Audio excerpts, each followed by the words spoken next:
ፊልሙ የሚጀምረው በሚያምር ምቹና ድንቅ በሚመስል ክፍል ውስጥ ነው። አንድ ሰው በፍርሃት ወደ ግድግዳው ላይ ወዳለው እንቆቅልሽ ይሮጣል። እሱን ለመፍታት የአራት አሃዝ ኮድ ለማወቅ ይሞክራል። እሱም ግድግዳው እየጠበበ እንደሆነም ያስተውላል። ይህም እንዲቸኩል ያደርገዋል። ፍንጭ ያገኛል። ብርሃኑን እንዲከተል ይነግረዋል። ዙሪያውን ሲመለከት ከመጻሕፍት መደርደሪያ ላይ የሚመጣ ብርሃን ያያል። አውጥቶ ሌላ ፍንጭ ያነባል። ይህም አንዳንድ ሰዎች ወደ ተለያዩ አቅጣጫዎች የሰዓትን አሰራር በሚያሳይ ስዕል ውስጥ የሚያመለክቱትን ያሳያል። ይህ መረጃ ለአራት አሃዝ እንቆቅልሽ ትክክለኛውን ቅደም ተከተል ይሰጠዋል። ሆኖም ግን ሲያስገባው ግድግዳው መጥበብ የሚያቆም አይመስልም። የክፍሉ መውጫም አይከፈትም። በሚያሳዝን ሁኔታ ግድግዳዎቹ ከማምለጡ በፊት ይጠብቡበታል። ወደ 3 ቀናት ቀደም ብለን እንመለሳለን። ዋና ገጸ ባህሪያቶቻችን ከሚሆኑት ሦስቱን እናስተዋውቃለን። መጀመሪያ ላይ የኮሌጅ ተማሪ የሆነችው ዞይ ትገኛለች። በጣም ብልህ ናት፣ ግን ትንሽ ፈሪ ትመስላለች። ቀጥሎ የሞተር ብስክሌት ነጂ ወይም የአክሲዮን ደላላ የሆነው ጄሰን፣ ታውቃላችሁ፣ የተለመደው ትዕቢተኛ ሰው ነው።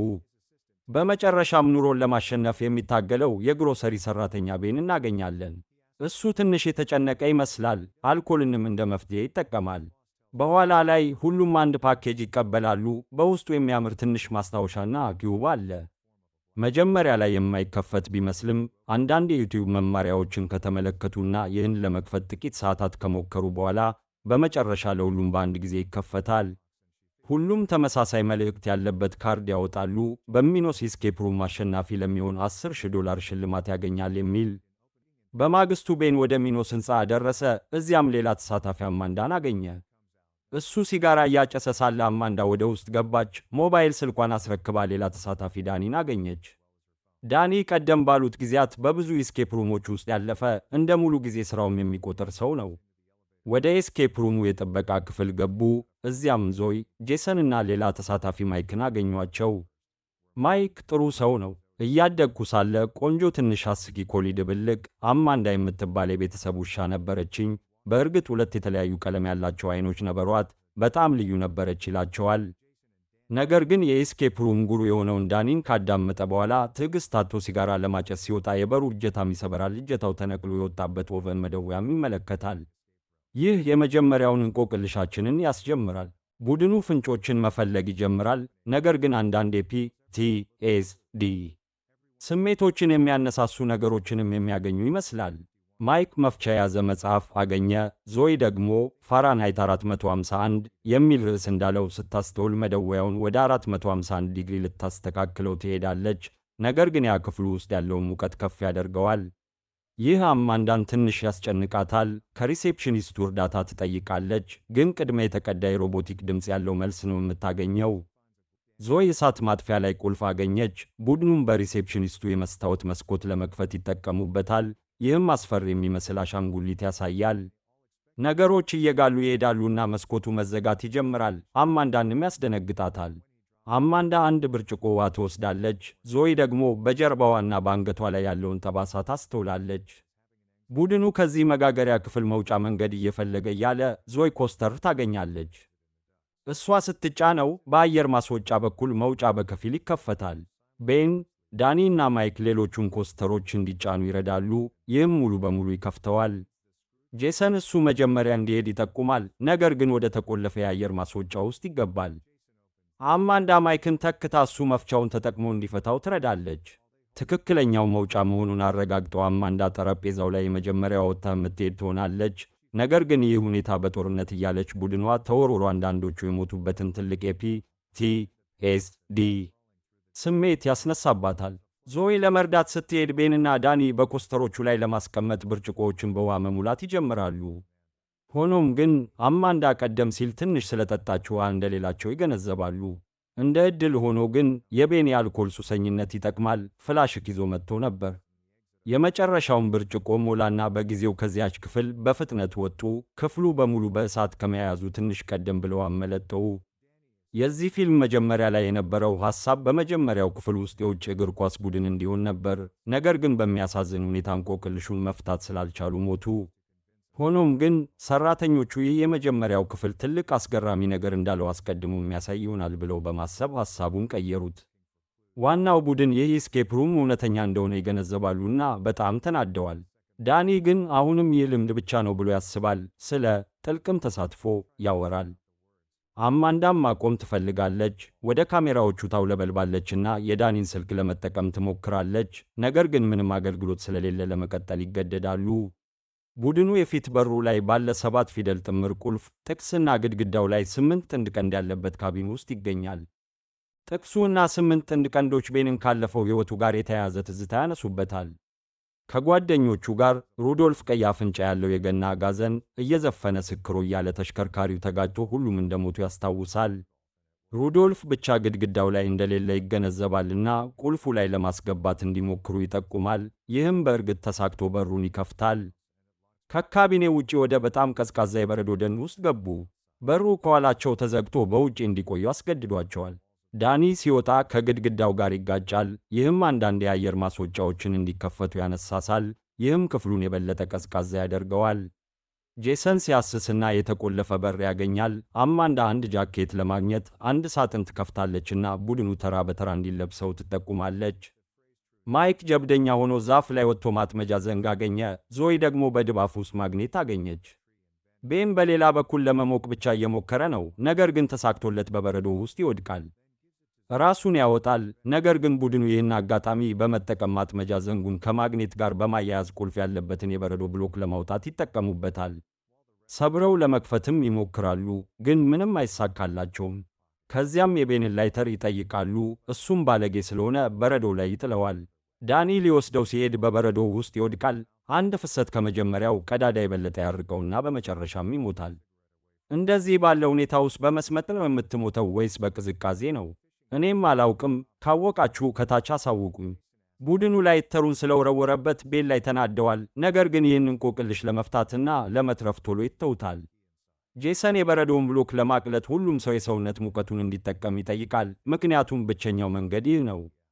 ለሚቀጥሉት ጥቂት ሰዓታት እያቀለጡ እንዲለቁት በእጃቸው ይዘው ተሰብስበው ይቀመጣሉ። በመጨረሻም በቂ ይሆናል። ጄሰን ወደ የፊት በር ሮጦ ቁልፉን በማስገባት በሌላኛው በኩል ያለውን በር ይከፍታል። በረዶ መፈንዳት ሲጀምር ከዚያ ለመውጣት ይሽቀዳደማሉ። ቤን በጊዜው ለመድረስ በጭንቅ ይሳካለታል። ወደ ቀጣዩ የመውጫ ክፍል ገቡ። ክፍሉ የተገለበጠ ባር ነው። በውበት ደረጃ ካየኋቸው ምርጥ ከሚባሉት አንዱ ነው። ፍንጮችን ሲፈልጉ ሳለ ስልክ ጮኸና የወለሉ አንድ ክፍል ወድቆ ረጅም የአሳንሰር ጉድጓድ ተከፈተ። ሁሉም ግድግዳውን ለመያዝ ወሰኑ። አማንዳ ልክ እንደ ኒንጃ ወደ ባለ 4 አሃዝ ኮድ ወደሚፈልገው ሴፍ በፍጥነት ሄደች።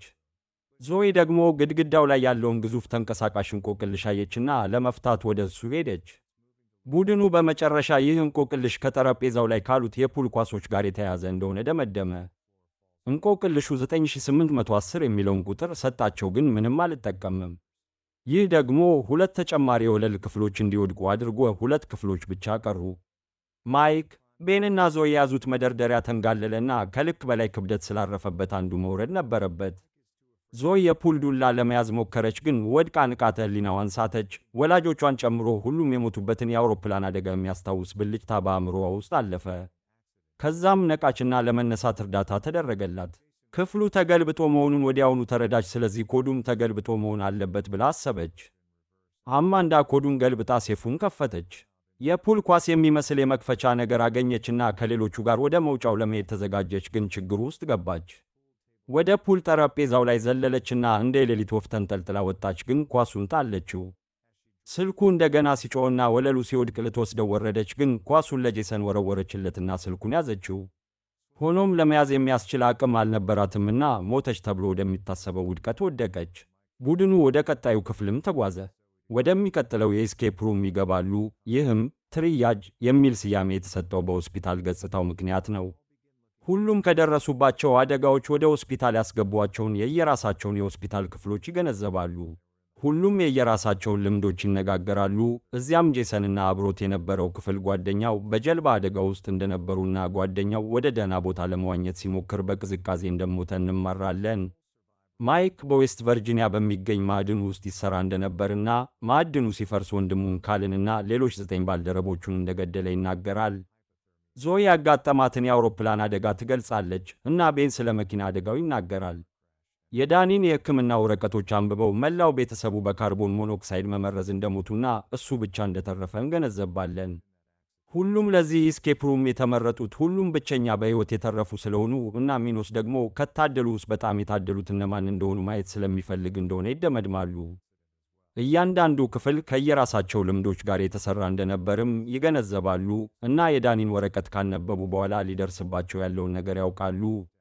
5 ደቂቃ ወደ ታች የሚቆጥር ሰዓትና የመርዛማ ጋዝ ታንኮች ሲኖሩ ቡድኑ ፍንጮችን መፈለግ ይጀምራል። ዞይ ደግሞ ሚኖስ እንዳያቸው ካሜራዎችን ማጥፋት ትጀምራለች። ሌሎቹ የኤኬጂ ምልክት ቋንቋ ፍንጭ ያለበት ኤክስሬይ ይሰበስባሉ። አንዱን ይዘው ከቤን ጋር ያገናኙታል። የልብ ምቱ በሩን ለመክፈት በቂ ነው ብለው ተስፋ በማድረግ የልብ ምቱ ግን በጣም ዝቅተኛ ይመስላል። ስለዚህ ማይክን ይሞክራሉ፣ ግን ተመሳሳይ ችግር ያጋጥማቸዋል። ጄሰን በፍርሃት ዲፊብሪሌተር ይዞ ማይክን ያነዝረዋል። ይህም የልብ ምቱን በከፍተኛ ፍጥነት ይጨምረዋል። በቴሌቪዥኑ ላይ ያለ ፍንጭ የሚያስፈልጋቸው ዝቅተኛ የልብ ምት እንደሆነ እንጂ ከፍተኛ እንዳልሆነ ይጠቁማል። ጄሰን ራሱን አገናኝቶ ማሰላሰል ይጀምራል። ይህም በቂ ይመስላልና መውጫውን በር ይከፍታል። ጄሰን እና ቤን ያመልጣሉ፣ ግን ዞይ እዚያው ትቆያለች። ነገሮችን ማፍረስ ትቀጥላለችና በጋዙ ምክንያት ትሞታለች ተብሎ ይታሰባል። በሚቀጥለው የሚያደነጋግር ክፍል ውስጥ ቤን ጄሰን ላይ ይናደዳል። ታውቃላችሁ፣ ማይክን ያለምንም ምክንያት ስለገደለው እና ጄሰን የፈጠረውን ታሪክ ሳይሆን በእርግጥ ጓደኛውን እንደገደለ ይደመድማል። ጄሰን ግን የበላይነቱን ያረጋግጣልና ቤን መሬት ላይ ያለውን የቫልቭ ማንሆል ነገር እንዲከፍትለት ያደርገዋል። ይከፍቱታል። ቫልቩ ግን በሚያሰክር መድኃኒት ተሸፍኖ ነበር። ለመውጣት ነፃ ናችሁ፣ ግን መከላከያ መድኃኒቱን ማግኘት ጥሩ እንደሆነ እናስታውሳለን የሚል መልእክት ጮክ ብለው ያነባሉ። ይህ ትዕይንት በእውነቱ በጣም ጥሩና አስደሳች ነው፣ ነገር ግን በእውነተኛ ሕይወት ምን ያህል አስፈሪ እንደሚሆን መገመት ትችላላችሁ። በመድኃኒት ተጽዕኖ ስር እያሉ ቤን መከላከያ መድኃኒቱን ያገኛል።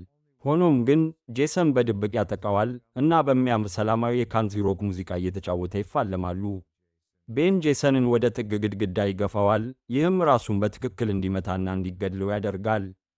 ቤን ወዲያውኑ ራሱን በመከላከያ መድኃኒት ይወጋልና ከከባድ መድኃኒቶች ጥሩ መረጋጋት ያገኛል። ወደ ማንሆሉ ውስጥ ይገባልና ልክ የዚህ ፊልም መጀመሪያ ላይ ይወድቃል። ሆኖም ግን በዚህ ጊዜ እዚያ ክፍል መጨረሻ እናገኛለን እና ቤን በአስደናቂ ሁኔታ በእሳት ማገዶ በኩል በሕይወት ይወጣል።